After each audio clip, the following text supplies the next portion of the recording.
Okay okay అది so ఇప్పుడు మనకి ఆ షోలో అది 2 lakhs వచ్చింది కదా 2 lakhs వచ్చింది 2,50,000 అవును సో ఇప్పుడు ఆ మనీతో ఏం చేసినట్టు అని చెప్తారు అదే చెప్పాను కదా నేను షోలో చెప్పినట్టుగానే ఫస్ట్ మా ఫాదర్ కి మా మదర్ కి కొంచెం హెల్ప్ అయ్యేటట్టుగా తర్వాత నా బిజినెస్ కొంచెం ఎక్స్పాండ్ చేసుకుని దాని ద్వారా వచ్చే డబ్బులతో ఏదైనా ఆర్ఫనైజ్ హోమ్ కానీ లేకపోతే బసోతారకం క్యాన్సర్ హాస్పిటల్ దగ్గర ఫుడ్ పెట్టడం కానీ నా బిజినెస్ ఫుడ్ బిజినెస్ కాబట్టి 10 మంది ఆకలి తీర్చడంలో ఉన్న ఆనందం నాకు తెలుసు కాబట్టి అలా ఏదైనా సర్వీస్ చేయాలనే ప్లాన్ తోనే ఆ రోజే మీకు చుట్టూలో చెప్పాను. అవునండి.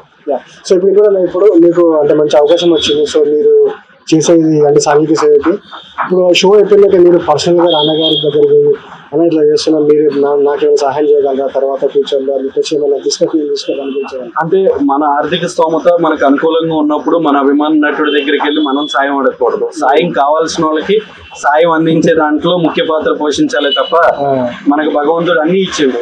మంచి వ్యాపారం ఇచ్చిండు, పిల్లల్ని ఇచ్చిండు, ఫ్యామిలీని ఇచ్చిండు, అంత అభిమాన హీరోల్ని ఇచ్చిండు. అలాంటప్పుడు మనం ఆయన దగ్గరికి వెళ్ళి మనం సహాయం అడగడం ఎందుకు? ఎవరు కష్టంలో ఉన్నారో ఎవరికి సహాయం కావాలో వాళ్ళకి అందజేయడంలో మనం ముఖ్య పాత్ర పోషించి వాళ్ళకి అందే విధంగా చేయాలనేది నా కోరిక. ఇప్పుడు మనకి తెలుగు చాలా మంది హీరోస్ ఉన్నారు. అవునండి. సో మీకు మెయిన్ గా ఇప్పుడు ఆ ఫ్యామిలీ అంటే వెంకటేశ్వర అంటే ఎందుకంత అభిమానం అంత అంటే నా మొదటి సినిమా నేను వెంకటేష్ బాబు గారి అభిమానిగా అయింది ప్రేమించుకున్నాను రా సినిమా.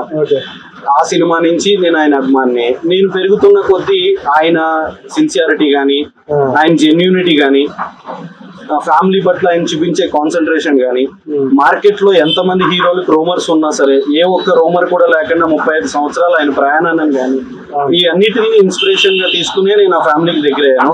ఆ ఫ్యామిలీ అంటే నాకు ప్రాణంగా మారడానికి కారణం అదే విధంగా మా వారసుడుగా రానాబాబు గారు ఎంటర్ అయ్యారు. ఆయన్ని అలాగే రానాబాబు గారు కూడా అదే విధంగా మా అందరికి సహాయం చేయడం, తోడ్పాటునివ్వడం, మమ్మల్ని అందరినీ ప్రేమించడం వల్ల ఆ ఫ్యామిలీకి నేను మరింత దగ్గర అయ్యాను. ఇప్పుడు మీరు అనేది పర్సనల్ ఇప్పుడు మీరు మీ స్టడీ ఎంత? నేను డిగ్రీ కంప్లీట్ చేశాను. డిగ్రీ కంప్లీట్ చేశాను కానీ నేను ఈ ఫీల్డ్ లో ఉంటానని అనుకోలేదు. ఎప్పుడు భగవంతుడిని నలుగురికి అన్నం పెట్టేలాగా నన్ను ఉంచు అని చెప్పంటే ఈ ఉద్యోగం ఇచ్చింది. నేను మా వైఫ్ ఒక పాప బాబు అండి. వాళ్ళు స్టడీ అంటే బాబు 3rd class చదువుతున్నాడు, పాప ఇంకా స్కూల్ స్టార్ట్ అవ్వలేదు. మేడం అంటే కూకట్పల్లిలో నాకు ఇంకో కౌంటర్ ఉందండి. ఆఫ్టర్నూన్ ఆవిడ ఆ కౌంటర్ చూసుకుంటారు. సో అంటే రోజు అప్పట్లో చేస్తారు ఎక్కడికి ఇక్కడికి? అవునండి. మీరు ఇక్కడ కొల్లపూర్లో ఇది నాకు 2 కాఫీ షాప్స్ ఉన్నాయండి.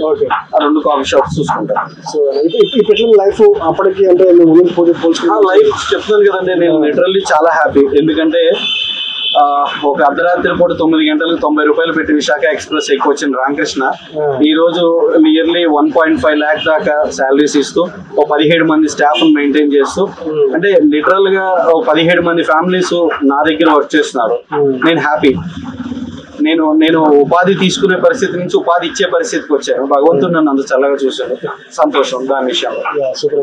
ఇప్పుడు మంచి మనసు కానీ డైరెక్ట్ చూసినప్పుడు సో కలిసినప్పుడు తను ఎట్లా మీతో ఎట్లా ఉంది? మనోజ్ గారు అంటే లిటరల్లీ కూడా మనోజ్ గారు చాలా మంచి వ్యక్తి అని నాకు బయట మార్కెట్ లో అందరూ చెప్పారు. ఎప్పుడు మేము డైరెక్ట్ గా కలిసింది లేదు. ఈ షో ద్వారా ఆయన్ని కలవడం జరిగింది. అంటే ఎంత అంటే అంత హానెస్ట్ గా, చాలా హానెస్ట్ గా ఆయన నాతో బిహేవ్ చేశారు. మనకి కొత్త స్టేజ్ ఫీర్ ఉంటది కానీ ఆయన ఇంట్లో మనిషి మాట్లాడినట్టుగానే మాట్లాడారు. దానివల్ల నేను ఇంకొంచెం బాగా చేయగలిగాం అనమాట. మనోజ్ గారు అంటే ఆ షో తర్వాత నాకు ఇష్టం ఏర్పడింది. మనోజ్ గారు లేదండి, ఆ షోతోనే ఆ రోజు కలిసిందే, మళ్ళీ తర్వాత కలవలేదు. సో అంటే ఏమంటారు షో అయిపోయిన తర్వాత ఏమంటారు?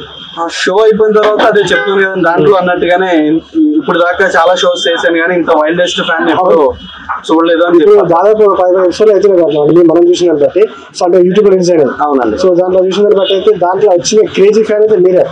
సో డాన్స్ చేయడం కానీ ప్రతి ఆన్సర్ కి ఒకే డాన్స్ చేస్తాను సంబంధించిన అంటే యాక్చువల్లీ ఎప్పుడు చేసింది లేదు. ఆ రోజు అనుకోకుండా స్టెప్స్ అలా వచ్చేసినాయి ఆ ఫ్లో అలాగా. అంటే కంటిన్యూస్ గా అన్ని కరెక్ట్ ఆన్సర్స్ కరెక్ట్ అవుతున్నప్పటికీ సరే మనం షో హల్చల్ చేస్తున్నాం కదా, ఆ ఆనందం తట్టుకోలేక ఆ రోజు అలా స్టెప్స్ వచ్చేసినాయి. అంతేదాకా మనకి డాన్స్ అనేది అసలు రాదు.